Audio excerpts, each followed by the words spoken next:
Hello guys, जैसे कि last video में हमने इंस्टॉल किया था कॉली लिनक्स को अपने पीसी और एंड्रॉइड फोन में। इंस्टॉल तो कर लिया, उसके बाद क्या? टेंशन क्यों लेते हो यार, मैं हूं ना, मैं बताता हूँ उसके बाद क्या। तो आज के इस वीडियो में मैं आपको बताने वाला हूँ ऐसी 15 कमाल की चीजें। इसे करने के बाद आपको एक तरह का एक्सपीरियंस हो जाएगा कि मतलब टर्मिनल से कैसे हम एप्लीकेशन इंस्टॉल कर सकते हैं, कैसे रन कर सकते हैं, और कुछ लिनक्स की छोटी मोटी सेटिंग्स के बारे में भी। फिलहाल ये मिनिमल वर्जन पे है, बट जैसे जैसे आप हमारे साथ वीडियो में आगे बढ़ते जाएंगे, मैं आपको लेके जाऊंगा एडवांस लेवल तक का। तो टाइम वेस्ट किए बगैर फटाफट से चलते हैं मेरी पीसी स्क्रीन पर। तो हम आ चुके हैं अपनी पीसी स्क्रीन पर। तो जो हमारा फर्स्ट स्टेप है वो है अपडेट काली लिनक्स। तो काली लिनक्स को अपडेट करने के दो कमांड है। फर्स्ट कमांड है sudo apt अपडेट। यहाँ पे आपको अपना क्रिएट किया हुआ पासवर्ड डालना है, जो आप लॉगिन करते टाइम पे एंटर करते हैं वही वाला पासवर्ड यहाँ पे आपको एंटर कर देना। टेंशन मत लीजिए, जो भी कमांड्स है मैं आपको डिस्क्रिप्शन में भी दे दूंगा, और मैं तो वैसे भी डेमोन्स्ट्रेट करके आपको बताने ही वाला हूँ। ठीक है, ये थोड़ा टाइम ले सकता है, वही वाईफाई के स्पीड पर डिपेंड करता है ये। तो मुझे एस्टिमेटेड टाइम 1 मिनट का बता रहा है, तो वेट कर लेते हैं। ओके, जब तक ये अपडेट हो रहा है मैं आपको सूडो क्या होता है वो बता देता हूँ। तो काली लिनक्स में दो तरह के यूज़र होते हैं, एक रूट यूज़र और एक स्टैंडर्ड यूज़र। तो जो स्टैंडर्ड यूज़र होता है ना, उसके पास अपडेट करने के, सिस्टम कॉन्फ़िगरेशन करने की पावर नहीं होती है, वो होता है रूट यूज़र के हाथ में। तो ये सूडो क्या करता है ना, एक कमांड के लिए, सिर्फ एक कमांड, जैसे मेरा ये अपडेट का कमांड है, तो इस कमांड के लिए उसने क्या किया, मुझे रूट की पावर दे दी ताकि अपने सिस्टम को अपडेट कर सकूं। तो ये बस एक कमांड, एक लाइन के कमांड तक का ही चलेगा। ओके, आगे ये रन नहीं करेगा। आगे अगर मैं कोई और कमांड रन करता हूँ जहाँ पे मुझे रूट यूज़र की पावर लगेगी, तो मुझे फिर से वहाँ पे सूडो लिखना पड़ेगा। ओके, अगर ये ज़्यादा टाइम लगेगा तो मैं इसे फास्ट फॉरवर्ड कर दूंगा।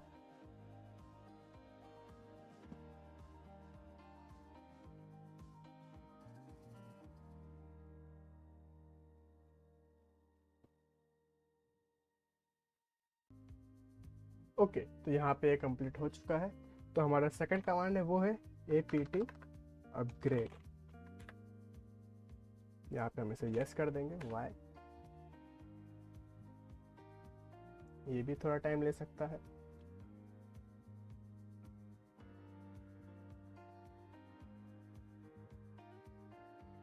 ओके गाइस, तो यहाँ पे हमारा काली लिनक्स पूरी तरह से अपडेट हो चुका है, और यहाँ पे हमारा स्टेप 1 खत्म होता है।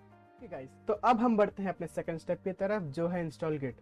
तो अगर आप एक प्रोग्रामर या डेवलपर है, तो आपने गिटहब का नाम तो सुना ही होगा, जहाँ हम अपने रिपोजिटरी को क्रिएट करते हैं एंड वहाँ हम अपना प्रोजेक्ट को सेव करके रखते हैं, जिससे हमें एक लिंक जनरेट होकर मिलती है, और उस लिंक के थ्रू हम अपना जो प्रोजेक्ट है कहीं से भी कहीं पर भी क्लोन करके उसे यूज़ कर सकते हैं। तो ये एक छोटा सा टूल है गिट, जो काम आता है उसी लिंक को क्लोन करने में। तो आइए पहले हम इंस्टॉलेशन देखते हैं। तो इंस्टॉलेशन का जो कमांड है वो है sudo apt install git। Okay, तो मेरा गिट ऑलरेडी इंस्टॉल था, तो मेरा जल्दी से हो गया। आपका शायद थोड़ा सा टाइम लेगा। एंड मैंने डेमो के लिए एक रैंडम से लिंक कॉपी करके रखी थी, मैं वही बताता आपको। तो आपको क्लोनिंग करने के लिए कौन सा कमांड यूज़ करना है, तो उसके लिए है git क्लोन। एंड यहाँ पे बाकी आपको आगे एक लिंक पेस्ट कर देनी है उसी गिटहब की। Okay, and then press enter. यहाँ आपको सूडो की रिक्वायरमेंट नहीं है। ओके, देख सकते हैं यहाँ पे ये क्लोन कर रहा है, ये कैम हैकर करके फाइल के अंदर। आई डोंट नो ये क्या है, मैंने बस ऐसे रैंडमली उठा लिया था भाई। ठीक है, कोई ये लिंक वगैरह कॉपी करके ऐसा मत समझ जाना भाई कि तुम किसी का कैमरा हैक कर सकते हो। ओके ओके, सो ये क्लोनिंग कंप्लीट हो चुका है। तो देखते हैं क्या सही में एक फाइल क्रिएट हुई है या नहीं। ओके, तो यहाँ पे कैम हैकर करके फाइल क्रिएट हो चुकी है। तो अगर जब मैं इसे ओपन करूँगा तो अंदर वो सारी चीज़ें होंगी जो गिटहब पे अपलोडेड है। ओके, तो यहाँ पे हमारा सेकंड स्टेप कंप्लीट होता है। देन हमारा जो थर्ड स्टेप है वो है create a low level user. तो अब हमें एक लो लेवल यूज़र की ज़रूरत क्यों है, मैं बताता हूँ। जब हम ब्राउजिंग करते हैं, ठीक है, तो हम वहाँ पर अपना मेन अकाउंट नहीं दे सकते। क्यों क्यों नहीं दे सकते? बिकॉज आप काली लिनक्स यूज़ कर रहे हो भाई। और काली लिनक्स कौन यूज़ करता है? या तो वाइट हैट हैकिंग या पेनिट्रेशन टेस्टिंग। तो ऐसे में आप रूट यूज़र से कहीं पे भी ब्राउजिंग नहीं कर सकते। इसके लिए आपको ज़रूरत है एक लो लेवल यूज़र की। तो चलिए फटाफट से क्रिएट कर लेते हैं एक लो लेवल यूज़र को। तो इसके लिए आपको क्या करना होगा, सबसे पहले तो अगर आप एक यूज़र को क्रिएट कर रहे हैं तो एक रूट यूज़र का काम है, तो हमें सबसे पहले सूडो ऐड करना होगा। देन हम एक यूज़र को ऐड कर रहे हैं, तो add user, then user name. तो यहाँ पे मैं यूज़र 1 दे रहा हूँ, आप जो चाहे वो नाम दे सकते हैं। देन मैं यहाँ पे एंटर कर दूंगा। अब यहाँ पे मुझे पासवर्ड क्रिएट करना होगा यूज़र के लिए भी। ठीक है भाई, कर देते हैं create, read type password. And यहाँ पे आपको एंटर कर देना है, यहाँ पे कुछ भी करने की ज़रूरत नहीं। ओके, यहाँ पे आपको वाई प्रेस करना है। यहाँ पे आपका यूज़र क्रिएट हो चुका है। अब इसे भी सूडो की पावर दे देते हैं यार। तो अब इसे सूडो की पावर देने के लिए हमें क्या करना होगा, pseudo user mode okay -a capital G and pseudo, क्योंकि हम इसे सूडो की पावर देने वाले हैं। ये फर्स्ट वाला सूडो था, ये तो इस कमांड को रूट पावर की ज़रूरत थी इसके लिए। एंड ये वाला जो सूडो है ये हम यूज़र को पावर दे रहे हैं। कौन से यूज़र को, जो हमने अभी क्रिएट किया था, यूज़र 1। ओके, तो जो हमारा यूज़र 1 है वो क्रिएट भी हो चुका है, अब उसके पास सूडो की पावर भी है। तो अगर अब मैं कहीं पे ब्राउजिंग करूँगा तो मैं अपने इस यूज़र 1 के थ्रू करूँगा। तो यहाँ पर हमारा थर्ड स्टेप कंप्लीट हो चुका है। ओके गाइस, तो अब हम बढ़ते हैं अपने फोर्थ स्टेप की तरफ, जो है टर्मिनल मल्टीप्लेक्सर। तो टर्मिनल मल्टीप्लेक्सर क्या है, ये एक तरह का एक्सटेंशन है हमारे टर्मिनल का, तो जिसमें हम ना एक ही वक्त पे मल्टीपल इंस्टेंस को यूज़ कर सकते हैं। अब मैं क्या बोल रहा हूँ ये मैं सीधा करके बता दूँ तो आपको ज़्यादा अच्छे समझ में आएगा। तो सबसे पहले मैं उस एक्सटेंशन को इंस्टॉल कर देता हूँ। तो उसका शॉर्ट नेम है टेलिक्स। तो sudo apt install टेलिक्स मैं ऑलरेडी इंस्टॉल कर चुका हूँ, अब मैं टेलिक्स को रन करूँगा। तो उसके लिए आपको सिंपली टेलिक्स लिखना और कुछ नहीं। एंड यहाँ पे हमारा एक दूसरा टर्मिनल खुल चुका है, मैं इसे मिनिमाइज कर देता हूँ। अब मैं बताता हूँ मल्टीपल इंस्टेंस का मीनिंग। तो ये एक ही टर्मिनल है, मैं इसी टर्मिनल पे देख सकते हैं, मैंने एक और टर्मिनल खोल लिया है। ओके, अब मैं इस एरो पे क्लिक करूँगा तो ये मेरे 4 अलग अलग इंस्टेंस हो चुके हैं, और हाँ ये सब एक ही टर्मिनल पे रन हो रहे हैं। तो ये था मेरे कहने का मतलब। तो इसमें ना आपकी एफिशिएंसी बढ़ जाएगी काम करने की, आपको हर बार अलग अलग टर्मिनल खोलने की ज़रूरत नहीं है, कंफ्यूज हो जाएंगे वरना आप हर बार कि कौन से टर्मिनल पे मैंने क्या लिख के रखा है, कहाँ मेरा आईपी एड्रेस है वगैरह वगैरह। तो हमारा जो फिफ्थ स्टेप है वो है डेस्कटॉप सेटिंग्स। तो इसके लिए आपको सिंपली अपने स्क्रीन पर राइट क्लिक करना है एंड यहाँ पे आपको डेस्कटॉप सेटिंग्स का ऑप्शन आ जाएगा, इस पर आपको क्लिक कर देना है। तो यहाँ पे बेसिकली आपका जो भी डेस्कटॉप है आप उसे फुल्ली कस्टमाइज कर सकते हैं। जैसे यहाँ पे वॉलपेपर्स हैं डिफरेंट टाइप्स के, एंड अगर आप चाहो तो आपने कुछ डाउनलोड किया हो तो आप उसे यहाँ से सिलेक्ट भी कर सकते हैं डाउनलोड्स में, बट मेरा फेवरेट ये वाला है, मैं इसे यूज़ करूँगा। एंड यहाँ पे आपको आइकन्स के भी ऑप्शन दिखेंगे, इस पर क्लिक करते हैं तो यहाँ पे आप अपना आइकन्स जो है उसे भी कस्टमाइज़ कर सकते हैं। जैसे आपके आइकन का साइज़ कितना होगा, इसे इंक्रीज भी कर सकते हैं, डिक्रीज भी कर सकते हैं। एंड कुछ लोगों को पसंद है कि जो उनके फाइल है वो डबल क्लिक ना करने पे खुले, सिंगल क्लिक करने पे ही खुल जाए। तो यहाँ पे आपको ऑप्शन दिखेगा single click to activate items. File जो एप्लीकेशन हो वो सिर्फ एक क्लिक पे ओपन हो जाएगी। और भी यहाँ पे बहुत सारे ऑप्शंस है आपके जो आइकन्स है डिफ़ॉल्ट आइकन्स, तो आप इन्हें भी चेंज कर सकते हो। मतलब लिनक्स में फुल्ली कस्टमाइजेबल है। तो हमारा जो सिक्स्थ स्टेप है वो है add new items to panel. तो इसमें हम देखेंगे कि हम अपने पैनल को किससे कस्टमाइज कर सकते हैं। तो इस पर हम राइट क्लिक करेंगे, प्रॉपर्टीज। तो ये हमारा सेपरेटर है पैनल का, जो फिलहाल ट्रांसपेरेंट है, तो हम इसे दिखाते हैं। तो जो मेरा लेफ्ट हैंड साइड है यहाँ पे मेरे सारे एप्लीकेशंस है, एंड जो राइट हैंड साइड है वो मेरे सेटिंग्स है, system settings and GPU and wifi speed वगैरह। तो ये तो बहुत छोटी चीज़ होगा यार, जो मेन चीज़ है मैं वो बताता हूँ। हम इस पर राइट क्लिक करेंगे, पैनल, एंड यहाँ पे हम किसी भी आइटम को अपने पैनल पे ऐड कर सकते हैं। जैसे कि मैं यहाँ पे जिस हिसाब से चूज़ कर लूँगा वो पैनल पे ऐड हो जाएगा। तो चलिए मैं ट्रैश को ऐड कर लेता हूँ, ऐड। तो यहाँ पे ये ऐड हो चुका है।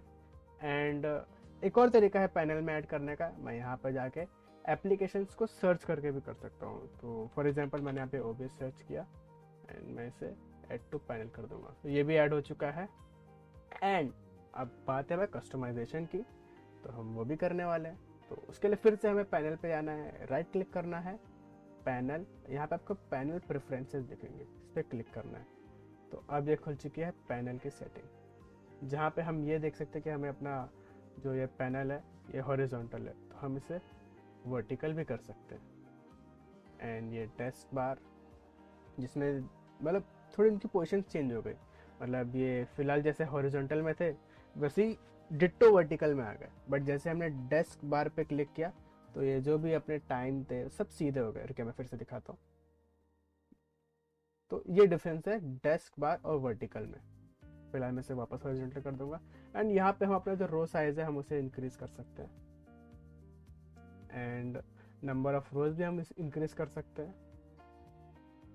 वापस कम कर दूंगा मैं इसे। एंड अपीयरेंस की बात करूँ तो हम इसे डार्क मोड कर सकते हैं। फिलहाल ये ट्रांसपेरेंट पे है, आप मतलब यहाँ पे जो चाहे वो कर सकते हो। यहाँ पे पैनल और पैनल आप चाहते हो यहाँ पे ऐड भी कर सकते हो। ये देखिए यहाँ पे एक और पैनल आ गया है, बट फिलहाल एक ही पैनल काफ़ी है भाई, हम इसे रिमूव कर देंगे। ओके, तो ये भी फुल्ली कस्टमाइजेबल है। तो बढ़ते हैं अपने 7 स्टेप की तरफ, जो है set password for root user. तो बहुत से लोग क्या गलती करते हैं जब उनका लिनक्स बूट हो जाता है, तो सबसे पहले ट्राई करते हैं अपने रूट यूज़र का टर्मिनल ओपन करने के लिए, बट उसके लिए तो हमें लगेगा एक पासवर्ड जो आपने क्रिएट किया ही नहीं है। उन्हें लगता है कि उनके लॉगिन पासवर्ड से ही वो अपने रूट यूज़र के टर्मिनल को ओपन कर लेंगे, बट ऐसा नहीं है। तो आप ऐसी गलती ना करें। इसके लिए मैं आपको बताता हूँ कि आप कैसे रूट यूज़र के पासवर्ड को क्रिएट कर सकते हैं। तो उसके लिए कमांड है ये sudo पासवर्ड रूट। ओके, तो यहाँ पे हमारा जो न्यू पासवर्ड है हमें इसे एंटर कर लेना है, ये रीटाइप। तो यहाँ पे पासवर्ड क्रिएट हो चुका है। अब हम यहाँ पे स्विच करेंगे अपने रूट यूज़र की तरफ। तो ये सक्सेसफुली हो चुका है। तो आप भी ऐसी गलती ना करिए, देख लीजिए भाई स्टेप्स। अब हम बढ़ते हैं अपने 8 स्टेप की तरफ, जो कि है इंस्टॉल एचटॉप। तो एचटॉप क्या है, इससे पहले मैं आपको टॉप कमांड के बारे में बता देता हूँ। तो बेसिकली टॉप कमांड क्या है, जो आपका पूरा सीपीयू कितना यूज़ हुआ है, आपका इंटरनेट कैसा चल रहा है, आपका कौन सा एप्लीकेशन कैसा रन कर रहा है, वो सब बताता है। मैं आपको रन करके दिखाता हूँ। तो ये मेरा प्रोसेस आईडी है, रूट यूज़र वगैरह वगैरह, और सारी जितने मेरे प्रोसेस है जो रन हो रहे वो बता रहे हैं यहाँ पे। बट बहुत ही कमज़ोर सा इंटरफेस है यार इसका। तो इस कमज़ोर से इंटरफेस का एक तोड़ है, जो है एचटॉप। मैं बताता हूँ। तो एचटॉप को इंस्टॉल करने के लिए आपको बस एचटॉप ही लिखना है। मेरा ऑलरेडी इंस्टॉल था। ये आपसे पूछेगा अगर आपका इंस्टॉल नहीं रहेगा कि क्या आपको इसे इंस्टॉल करना है कि नहीं, तो आपको वाई क्लिक करके एंटर प्रेस कर देना। तो यहाँ पे थोड़ा सा ये कलरफुल सा इंटरफेस आ चुका है, आप देख सकते हैं। एंड वहाँ पे खाली नंबर्स लिखे हुए थे टॉप कमांड में, बट यहाँ पे ये कुछ अलग ही सा इंटरफेस आ गया यार। मतलब ये समझने में थोड़ी आसानी है आपके लिए। तो मैं यही प्रेफर करूँगा कि आप भी टॉप की जगह एचटॉप कमांड का यूज़ करें। तो हमारा जो 9th स्टेप है वो है check for the default repository. तो कई बार ऐसा होता है कि इंस्टॉलेशन के टाइम पे जब इंस्टॉलेशन सही तरीके से ना हो तो जो हमारी रिपोजिटरी है वो चेंज हो जाती है, डिफ़ॉल्ट नहीं रहती, एंड हमारा जो काली लिनक्स है वो प्रॉपरली भी रन नहीं करता है। तो अब हम इसे चेक कैसे करेंगे कि हमारा डिफ़ॉल्ट है कि नहीं। तो उसके लिए एक कमांड है और मैं डिस्क्रिप्शन में भी दे दूंगा, मैं रन करके भी दिखाता हूँ। vim etc apt sources.list, okay, enter. And यहाँ पे आप देख सकते हैं ये एक लिंक की तरह है, dev http kali.org, काली रोलिंग मेन कंट्री वगैरह वगैरह। तो अगर आपका ऐसा नहीं है, अगर आपको कुछ अलग सा आता है, तो आपको आई प्रेस करना है। ये इंसर्ट मोड ऑन हो चुका है। देन यहाँ पे से बैक स्पेस कर लूँगा, ठीक है। मैं इसे पूरा कट कर दूंगा। देन मैं ओपन करूँगा अपने ब्राउज़र को और यहाँ मैं सर्च करूँगा default repository for Kali Linux. First website है हमारी ऑफिशियल काली लिनक्स की, एंड यहाँ से मैं इसे कॉपी कर लूँगा। तो गाइज यहाँ पे जो कॉपी पेस्ट का सिस्टम है ना, वो हमारा विंडोज़ की तरह नहीं है। हमें अपना माउस का यूज़ करके कॉपी या पेस्ट करना होता है। ओके, तो ये सब सेट हो चुका है। मैं सिंपली यहाँ से इसे कट कर दूँगा। यस। तो अगर आपका काली लिनक्स एरर थ्रो कर रहा है तो एक बार आप ज़रूर चेक कर लीजिएगा कि वो डिफ़ॉल्ट रिपोजिटरी पे चल रहा है कि नहीं। अगर वो डिफ़ॉल्ट पे नहीं है तो इस मेथड से आप इसे चेंज कर सकते हैं। देन 10th नंबर पे हमारा है इंस्टॉल पाइथन। तो जैसे कि मैंने बताया, Kali Linux penetration testing, ethical hacking, white hat hacking, ये सब चीज़ों के लिए यूज़ होता है। एंड जो हमारा पाइथन है वो इन सब में बहुत ज़्यादा काम की चीज़ है। तो पाइथन को हम कैसे इंस्टॉल कर सकते हैं, उसके लिए भी सेम कमांड है, sudo apt install python। Okay,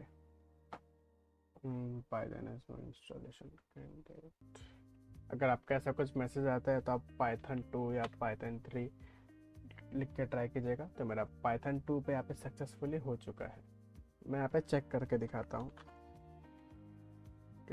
Python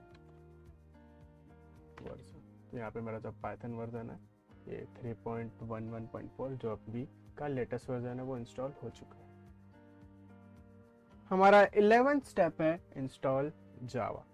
अब आप लोग में से बहुत से लोग सोचेंगे कि मतलब भाई जावा का लिनक्स में क्या काम, वो तो प्रोग्रामिंग लैंग्वेज है ना। तो भाई कुछ एप्लीकेशंस के इंस्टॉलेशन के लिए कुछ डिपेंडेंसीज होती है, तो उसके लिए जावा ज़रूरी है। तो अगर आपका जावा इंस्टॉल नहीं रहा तो वो एप्लीकेशन भी इंस्टॉल नहीं होगा और आपको लगेगा कि आपका लिनक्स में कुछ एरर है, आपकी रिपोजिटरी में एरर है। तो चलिए मैं बताता हूँ आप कैसे जावा को इंस्टॉल कर सकते हैं। इसका कमांड थोड़ा डिफरेंट है। इसका कमांड sudo apt इंस्टॉल जावा नहीं है, ठीक है ना। तो sudo apt install default JDK, enter press कर। ओके, ये इंस्टॉल हो चुका है। तो यहाँ पे मेरा जावा का वो डिफ़ॉल्ट मतलब जो ये मेरा सिस्टम रिक्वायरमेंट है उसके हिसाब से इंस्टॉल हो चुका है। अगर आप लिनक्स से प्रोग्रामिंग करना चाहते हैं, लिनक्स आपका मतलब फिक्स्ड ऑपरेटिंग सिस्टम, आप विंडोज यूज़ नहीं करते एंड आपको कोई पर्टिकुलर वर्जन चाहिए, तो उसके लिए आपको यहाँ पे apt cash search open JDK। तो यहाँ पे आपको जावा के सारे वर्जन मिल जाएंगे। तो पूरा नहीं लिखना आपको, जैसे मेरा डिफ़ॉल्ट JDK था तो ये मेरा स्टैंडर्ड जावा जो भी था वो डाउनलोड हो गया। तो इतना इतना ही सबका नाम है। आपको बस डिफ़ॉल्ट JDK की जगह वो नाम लिख देना है एंड आपका वो वाला डाउनलोड हो जाएगा जावा का जो भी आपको चाहिए। तो हमारा जो 12th स्टेप है, यहाँ पे हम एक आर्काइव मैनेजर को इंस्टॉल करने वाले हैं। बिकॉज काली लिनक्स में कोई भी GUI है ही नहीं जिससे हम अपने जो भी फाइल्स वगैरह, जैसे मेरे पास जिप फाइल है तो इसे ओपन करने के लिए कोई GUI अवेलेबल नहीं है। मुझे इसे टार कमांड या gzip unzip इसके थ्रू ही मतलब CLI के थ्रू इसे ओपन करना होगा। बट बहुत से लोगों को मतलब GUI की आदत होती है, तो उनके लिए एक फाइल रोलर करके टूल है। तो उसके लिए बहुत लंबा कमांड है, मैं इसे ऑलरेडी कॉपी करके रखा हूँ तो मैं यहाँ पे पेस्ट कर दूंगा। टेंशन मत लो यार, सारे कमांड्स आपको डिस्क्रिप्शन में मिल जाएंगे। ओके, मैं इसे एंटर कर दूंगा।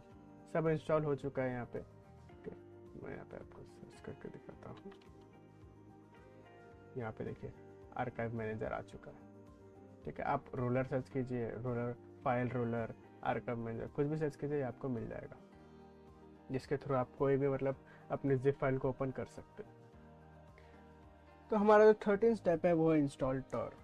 तो टॉर एक तरह का ब्राउज़र है। आपको अगर आपको काली लिनक्स के बारे में पता है तो आपको टॉर के बारे में भी पता ही होगा।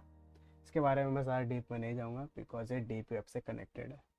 तो इसे इंस्टॉल करने के लिए हमें लिखना है sudo apt इंस्टॉल टॉर।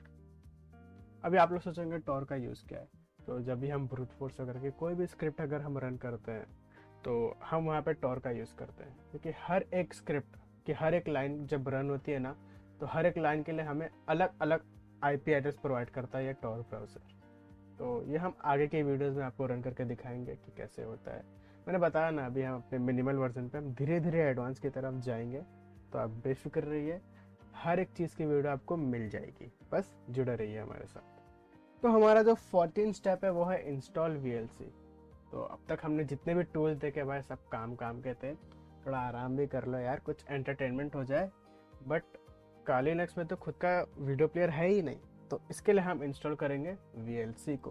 तो उसके लिए भी सेम कमांड है sudo apt install vlc। यहाँ पे हमारा जो vlc है वो इंस्टॉल हो चुका है। तो अगर मुझे मूवीज़ वगैरह देखनी हो तो मैं vlc का यूज़ कर सकता हूँ। तो हमारा जो लास्ट स्टेप है वो है GDB पैकेज मैनेजर। तो जो काली लिनक्स है इसके अंदर एक इनबिल्ड होता है डी पैकेज करके मैनेजर, जो भी हमारे एप्लीकेशन है उनको इंस्टॉल करने के काम आता है। बट बहुत से ऐसे एप्लीकेशन हैं जो डी पैकेज इंस्टॉल नहीं कर पाता, तो इसके लिए हम यूज़ करने वाले हैं GDB को। तो इसके लिए जो कमांड है काफ़ी सिंपल कमांड है, sudo apt get install gdb-y enter कर देंगे। तो यहाँ पे हमारा GDB भी इंस्टॉल हो चुका है। एंड इसका कोई प्रॉपर ऐसा एप्लीकेशन नहीं है जो मैं आपको खोल के दिखाऊं, बट हम जब भी कोई भी एप्लीकेशन इंस्टॉल करेंगे इन फ्यूचर तो वहाँ पे मैं आपको ये GDB का यूज़ करके ज़रूर बताऊंगा। मैं आपको डी पैकेज का भी यूज़ करके बताऊंगा। तो फिलहाल आज की वीडियोज़ में इतना ही। होपफुली आज की वीडियो जो हमने भी आपके लिए बनाई वो आपके काम में आई होगी। एंड ये जो 15 स्टेप्स है इससे आपका जो काली लिनक्स का एक्सपीरियंस है थोड़ा तो बूस्ट हुआ रहेगा। That is for today, guys. Thanks for watching.